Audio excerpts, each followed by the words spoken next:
সালামু আলাইকুম শিক্ষার্থী। তোমাদের একদমই সময় নিব না, মাত্র 5 মিনিটের মধ্যে আমরা কপোতক্ষ নদ A to Z দেখবো এবং পরিশেষে তোমাদের জন্য এই যে লাইনগুলোর ব্যাখ্যাও রেখেছি, যে লাইনগুলোর ব্যাখ্যা থেকে তোমরা চাইলেই সহজে সৃজনশীল প্রশ্নের উত্তর করতে পারবে। যেমন এখানে দেখো, প্রত্যেকটা লাইনের ছোট ছোট খুবই ছোট ছোট ব্যাখ্যা রাখছি। আর এই ব্যাখ্যাগুলো থেকে অনুধাবন প্রশ্ন আসতে পারে, যেমন এখানে এসেছে দেখো, দুগ্ধ স্রোতরূপী নদী তুমি জন্মভূমি স্তনে, এই লাইনটার ব্যাখ্যা কিন্তু একটা অনুধাবন প্রশ্ন, এটা বোর্ডে আসছে। তো এইরকম লাইনের ব্যাখ্যা এই শেষে আছে, তো তোমরা শেষ পর্যন্ত থাকো এবং সৃজনশীল লেখার পরিপূর্ণ কৌশলটা দেখো। আমি সম্পূর্ণভাবে বুঝিয়ে এই চ্যানেলে অলরেডি আপলোড করে দিব। তোমরা এই চ্যানেলের এই প্লেলিস্টটা অবশ্যই সেভ করে রাখবে। এই প্লেলিস্টে সবগুলো ভিডিও একে একে দিয়ে দিব। আর ইংরেজির উপরে, সামনে যেহেতু ইংরেজি পরীক্ষা, ইংরেজির উপর প্লেলিস্টে অলরেডি দেওয়া হয়ে গেছে, তোমরা চাইলে ওটা দেখতে পারো। তো শুরু করছি আজকে ক্লাস। প্রথমে দেখবো 50টি বহু নির্বাচনী, সাথে 10টা জ্ঞানমূলক থাকবে। এই 10টা জ্ঞানমূলক কিন্তু খুবই গুরুত্বপূর্ণ এসএসসি পরীক্ষার জন্য, ঠিক আছে?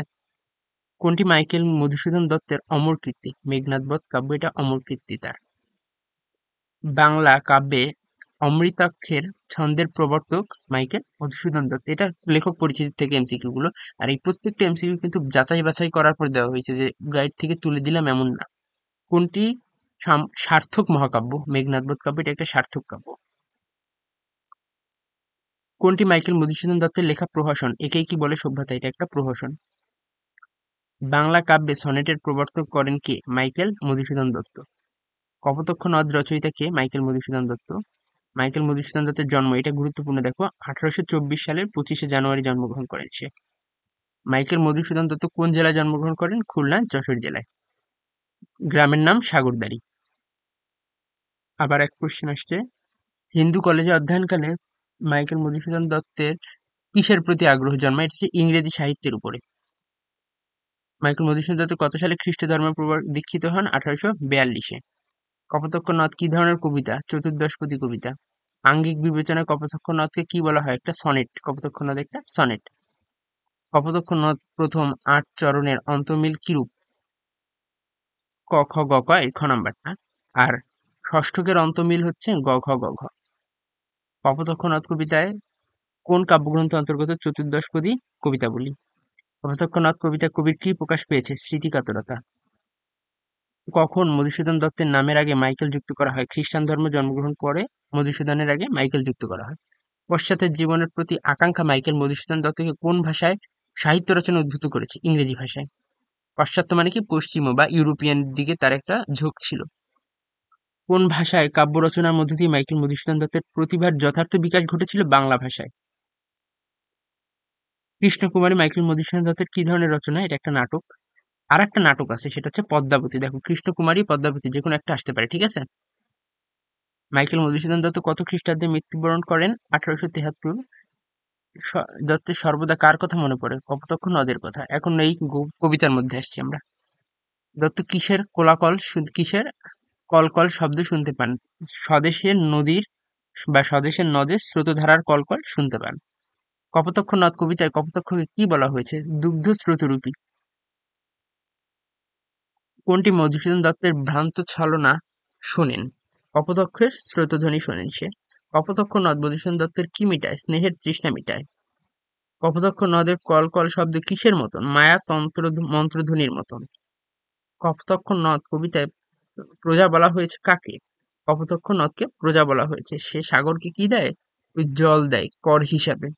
কপোতক্ষ নদ কবিতায় প্রজারূপে কাকে বার বার রূপ কর দিতে যায়? সাগরকে যায়। কপোতক্ষ নদ সাগরকে কর হিসাবে কি দেয়? বার মানে কিন্তু এখানে দেখো বাড়ি রূপ, বাড়ি রূপ মানে কি? জল রূপে কর দেয়, মানে পানি দেয় তাদের ট্যাক্স হিসাবে। কপোতক্ষ নদ কবিতায় কবির কেমন মনোভাব প্রকাশ পেয়েছে? স্বদেশ প্রেমের অনুভূতি প্রকাশ পেয়েছে। কপোতক্ষ নদের কাছে মধুসূদন দত্তের মিনতি কি? তাকে যেন মনে রাখে। কপোতক্ষ নদ কবিতায় কবির সংশয় প্রকাশ হয়েছে কেন? স্বদেশে ফেরার বিষয়ে তার সংশয় প্রকাশ হয়েছে। তারপরে মধুসূদন দত্তের বঙ্গের সঙ্গীতে কার নাম অনুসরণ করেন? কপোতক্ষ নদের নাম অনুসরণ করেন। মধুসূদন দত্ত কপোতক্ষ নদের নাম কেমন করে স্মরণ করেন? গভীর আবেগময়তার সাথে স্মরণ করেন। মধুসূদন দত্ত মাতৃদুগ্ধের সাথে কোনটিকে তুলনা করেন? কপোতক্ষের জলকে মাতৃদুগ্ধের সাথে তুলনা করেন। সতত শব্দের অর্থ সর্বদা। তারপরে একান্ত নিরিবিলি বোঝাতে কপোতাক্ষ নদ কবিতায় কোন শব্দটি বোঝা হয়েছে? বিরলে। বিরল অর্থ একান্ত নিরিবিলি। মধুসূদন দত্তের চোখে সাগর ও কপোতাক্ষর মধ্যকার সম্পর্ক কিরূপ? রাজা ও প্রজার। কারণ রাজার কাছ থেকে প্রজা কি করে? প্রজা হচ্ছে কর দেয় রাজাকে। মধুসূদন দত্ত একান্ত নিরিবিলিতে কার কথা স্মরণ করেন? কপোতাক্ষ নদের কথা স্মরণ করেন। এখন আমরা জ্ঞানমূলক গুলো দেখি। মাইকেল মধুসূদন দত্তের অমর কীর্তি কোনটি? এটা হচ্ছে মেঘনাদবধ কাব্য। বাংলা কাব্যে অমৃতাক্ষরে ছন্দের প্রবর্তক মাইকেল মধুসূদন দত্ত। সনেটের অষ্টক অষ্টকে কি থাকে? সনেটের অষ্টকে থাকে ভাবের প্রবর্তনা। এইখানে দেখো একটা ব্যাখ্যা দিছি। সনেটের অষ্টক মানে প্রথম ৮টি লাইন প্রধানত একটি বিষয় বা ভাবের প্রবর্তনা, যা পরবর্তী ৬ পংক্তির মধ্যে আরো গভীরভাবে বিশ্লেষিত হয়। মাইকেল মধুসূদন দত্তের অমর কীর্তি কোনটি? মেঘনাদবধ কাব্য। মাইকেল মধুসূদন দত্তের রচিত পত্রকাব্যের নাম কি? পত্রকাব্যের বীরাঙ্গনা কাব্য হচ্ছে পত্রকাব্য। মাইকেল মধুসূদন দত্ত কয়টি প্রহসন রচনা করেছেন? ২টা। একেই কি বলে? সভ্যতা। আর একটা হচ্ছে তিলোত্তমা সম্ভব। বাংলা সাহিত্যের সনেটের প্রবর্তক মাইকেল মধুসূদন দত্ত। মাইকেল মধুসূদন দত্তের প্রথম পরলোক গমন করেন হচ্ছে 1873 সালে। মাইকেল মধুসূদন দত্ত খ্রিস্ট ধর্মে দীক্ষিত হন 1843 সালে। কিন্তু এ চোখে তৃষ্ণা মিটে কার জলে? এর পরের পদ্ধতি কি? কিন্তু এ স্নেহের তৃষ্ণা মিটে কার জলে? এর পরের পংক্তি হলো দুগ্ধে স্রোতরূপী নদী, স্রোতরূপী তুমি জন্মভূমি স্তনে। বিরলে শব্দের অর্থ একান্তে নিরিবিলে। সনেট কাকে বলে? 14 চরণ সম্বলিত ভাব সংহত সুনির্দিষ্ট গীত কবিতাকে সনেট বলা হয়। কত খ্রিস্টাব্দে মধুসূদন দত্তের নাম প্রথম মাইকেল যুক্ত করা হয়? 1843 খ্রিস্টাব্দে। কপোতাক্ষ নদ কবিতাটি কোন ছন্দে লেখা? অক্ষরাবৃত ছন্দে লেখা। এটা কিন্তু অনেক গুরুত্বপূর্ণ, এটা চলে আসতে পারে। ঠিক আছে, এবার অনুধাবন দেখি। প্রজারূপে রাজরূপ সাগরের দিতে বাড়ি রূপ কর তুমি। এ দ্বারা কি বোঝানো হয়েছে? এইমাত্র আমি যেটা বললাম এই লাইনটা দ্বারা বোঝানো হয়েছে যে এই লাইনটির মাধ্যমে কবি কপোতাক্ষ নদের সাগরের প্রতি গুরুত্ব এবং অবদান প্রকাশ করেছেন। এখানে আমি একটা স্পেস দেওয়া হয় না, এইটুক কিন্তু 1 মার্কের জন্য। আর এইগুলো কিভাবে দিবা সেটা আমি এই ভিডিওতে সম্পূর্ণ বুঝাই দিচ্ছি, যে কোনটা 2 লাইন থাকবে, তারপরে পরের অংশে কয় লাইন লিখতে হবে। তো তোমরা অবশ্যই এইটা একবার হলেও দেখে আসবা, আর এই প্লেলিস্টটা অবশ্যই সেভ করে রাখবা।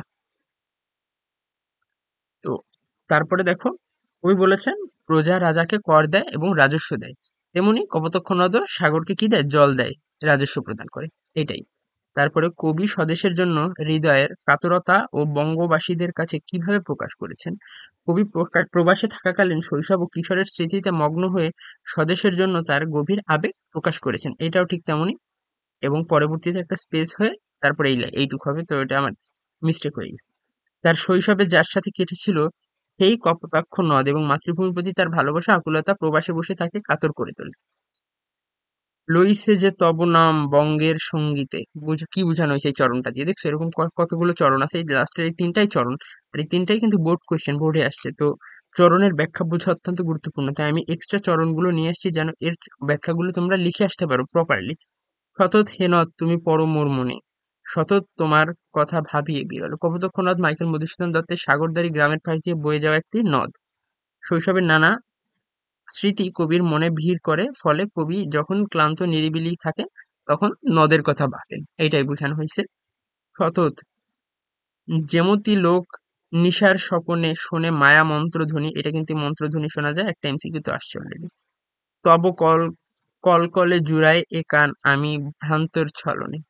রাতে মানুষ যেমন ঘুমিয়ে স্বপ্ন দেখে মায়াতন্ত্রের ধ্বনিতে আবেগে আপ্লুত হয়ে, কবিও অনুরূপভাবে কপোতাক্ষকে নিয়ে স্বপ্নে বিভোর হন। স্বপ্নের মতো কপোতাক্ষের সব সুখ স্মৃতি নিয়ে তাকে ভাসিয়ে নিয়ে যান। তো আমরা আগে এই 2টা দেখে আসি। লইছে যে তব নাম বঙ্গের সঙ্গীতে মানে কি বোঝানো হয়েছে? এই চরণটি কবির মাতৃভূমি ও কপোতাক্ষ নদ প্রতি তার প্রবল ভালোবাসা এবং ঐতিহ্যকে প্রকাশ করেছে। প্রবাসে বসে কবি বুঝতে পারেন যে বাংলার সঙ্গীত ও গানগুলো কপোতাক্ষ নদের নাম জীবিত রয়েছে। দুগ্ধ স্রোতরূপী তুমি জন্মভূমি স্তনে, এর ব্যাখ্যা হচ্ছে এই লাইনটি কপোতাক্ষ নদকে মাতৃভূমির স্তনের দুধের সঙ্গে তুলনা করে, যেখানে নদীর জল কবির শৈশবের স্নেহদানার মতো। যেমন নারীরা দুধ সন্তানকে পুষ্টি দেয়, তেমনি কপোতাক্ষ নদ কবির শৈশবকে স্নেহ আনন্দে দিয়ে পুষ্ট করেছে। আর কি হে হবে দেখা কবির এ সংশয়ের কারণ কি? এ সংশয়ের মূল কারণ হলো কবির প্রবাস জীবন। স্মৃতি বিচারিত কপোতাক্ষ নদের তীরে কবির শৈশব কাটলেও যৌবন তিনি বিদেশে পাড়ি দিয়েছিলেন। সেখানে বসবাসকালে শৈশব ও কিশোরের স্মৃতি তার মন জাগিয়েছে কাতরতা। দূরে বসেও তিনি কপোতাক্ষের কলকল শব্দ শুনতে পান। এই জিনিসটাই বুঝাইছে। তারপরে দেখো, বহু দেশ দেখিয়াছি বহু নদ দলে, কিন্তু এ স্নেহের তৃষ্ণা মেটে কার জলে। প্রবাস জীবনে তিনি অনেক নদী দেখছেন, কিন্তু কপোতাক্ষ নদের মতন কপোতাক্ষ নদের যে পানি, সেই পানি খেয়ে যে তৃষ্ণা মিটছে সেটা আর কোনটাই মিটাইতে পারেনি, এটাই বুঝাইছে। দুঃখ স্রোতরূপী নদী তুমি জন্মভূমি শুনে। প্রবাস জীবনে কবি সুরমে মর্মে উপলব্ধি করেছেন তার জন্মভূমির রূপ সৌন্দর্যকে। কবির স্বদেশানুরাগটি মূলত কপোতাক্ষ নদকে কেন্দ্র করে ফুটে উঠেছে। তিনি জন্মভূমির এই নদীর জলকে মাতৃদুগ্ধের সঙ্গে তুলনা করেছেন এবং প্রবাস জীবনের স্নেহহীন দুঃসময় কবির মনে গভীর বেদনা সৃষ্টি করেছে। তারপরে আর কি হবে দেখো, এটা আমি মাত্র বুঝাইলাম। আর এই যে প্রজারূপে করদান, এটা আমি বলেছি, এটা আর দেখাবো না। এতটুকুই ছিল তোমাদের, আর বেশি সময় নষ্ট করব না। এর পরের দিন আমি আর একটা মমতাদি বা এরকম একটা গল্প দিয়ে দিব আজের মধ্যেই।